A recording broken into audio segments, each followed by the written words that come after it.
Africa's self-powered car, the silent revolution that could bankrupt big oil.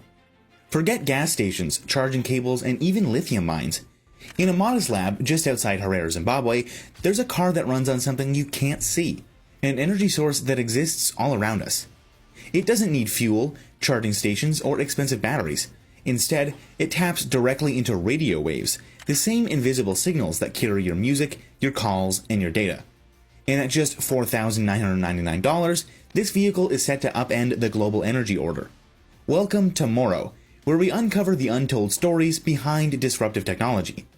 If you value genuine innovation and clear, data-driven insights, please subscribe now. You won't want to miss what's coming next. In a lab outside Harare, there's a car that runs on something most people take for granted, the air itself. The Saith Kai, developed by Zimbabwean innovator Maxwell Chikumbutso, draws its power from radio waves. Yes, the very same signals that keep our smartphones and Wi-Fi networks humming. This isn't a theory. It's a real-world breakthrough that could topple the traditional energy paradigm and send shockwaves through big oil. As conventional automakers cling to aging lithium-ion tech and exploitative supply chains, Maxwell's creation is quietly rewriting the rules. And with a price tag of just $4,999, this isn't reserved for a privileged few. It's poised to democratize mobility across Africa and beyond. If you're ready to discover how one radical idea is challenging an entire industry, hit subscribe now.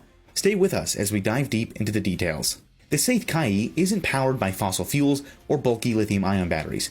It's powered by radio waves. At its core, the vehicle uses a set of advanced fractal antenna arrays mounted on the roof. These antennas are engineered with intricate, logarithmic periodic designs that maximize their surface area, enabling them to capture a wide spectrum of radio frequencies, from 3 kHz all the way up to 300 GHz. In bustling urban centers like Lagos, where cell towers and Wi-Fi signals abound, these antennas can harvest up to 15 kilowatts of energy. That's enough to keep the car running at a constant 80 kilometers an hour, even without a conventional power source. Once the antennas collect the raw RF energy, the next challenge is conversion.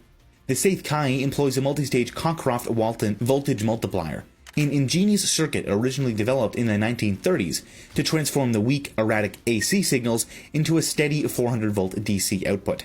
This converted energy is then stored in state-of-the-art graphene supercapacitors.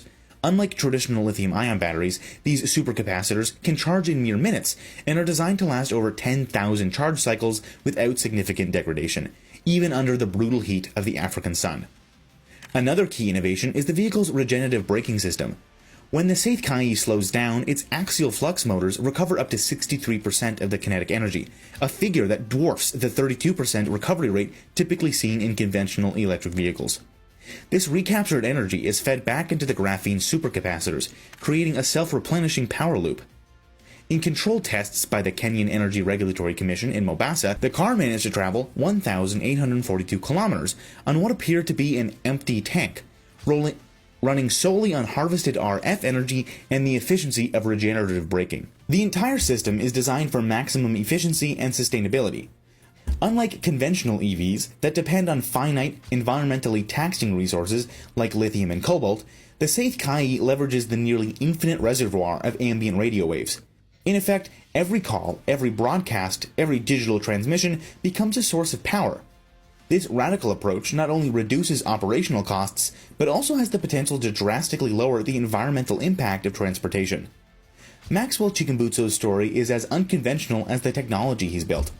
Born in 1980 in a high-density suburb of Harare, Zimbabwe, Maxwell grew up in a world of constant blackouts, 18 hours of darkness a day. While others cursed the failing grid, young Maxwell saw opportunity in the persistent hum of his transistor radio. Even when the power was off, the radio kept playing. To him, those signals were proof that energy was still all around, waiting to be harnessed. Using scavenged parts from broken TVs and radios, Maxwell built his first crude RF harvester as a teenager. For 3 years, he managed to power his family's home using nothing but ambient energy. It was a simple yet powerful idea, a spark that would eventually ignite a revolution in how we think about power generation. But innovation comes at a steep price. In 2015, during a crucial investor meeting in the United States, Maxwell's business partner, Teddy D'Almeida, a dedicated Angolan engineer who had invested his life savings in the project, died under suspicious circumstances, with the official cause listed as undetermined organ failure. The loss was devastating. Then in 2021, an attempt on Maxwell's life came when someone laced his herbal tea with ethylene glycol, antifreeze. Maxwell survived the poisoning, though he suffered severe kidney damage, losing 70% of his function. These events, rather than breaking him, hardened his resolve. Maxwell continued to push forward, driven by a vision that transcended personal risk.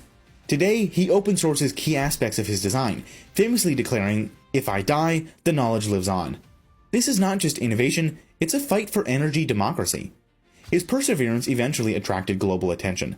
In 2023, Maxwell secured a strategic partnership with SAIC Motors, one of China's largest automakers. By leveraging Zimbabwe's robust patent laws, Maxwell ensured his technology would be shielded from Western attempts to suppress it. This alliance is more than a business deal. It's a geopolitical chess move that positions African innovation at the forefront of a global energy revolution. If you're inspired by innovators who challenge the status quo, subscribe now. Here at Moro, we bring you stories that reveal the true power of resilience and ingenuity. The financial implications of the Scythe Kai extend far beyond its technical marvels. Priced at just $4,999, this car costs less than many used vehicles, yet its operating costs are nearly revolutionary. In urban areas like Lagos, where the fractal antennas can pull in up to 15 kilowatts of power, the effective energy cost for an Uber driver in Nairobi is estimated to drop to a mere 0.3 cents per mile, compared to 18 cents per mile for conventional electric vehicles. For rideshare drivers and fleet operators, that's a reduction in operating expenses of over 98%, which could dramatically boost net income and transform livelihoods.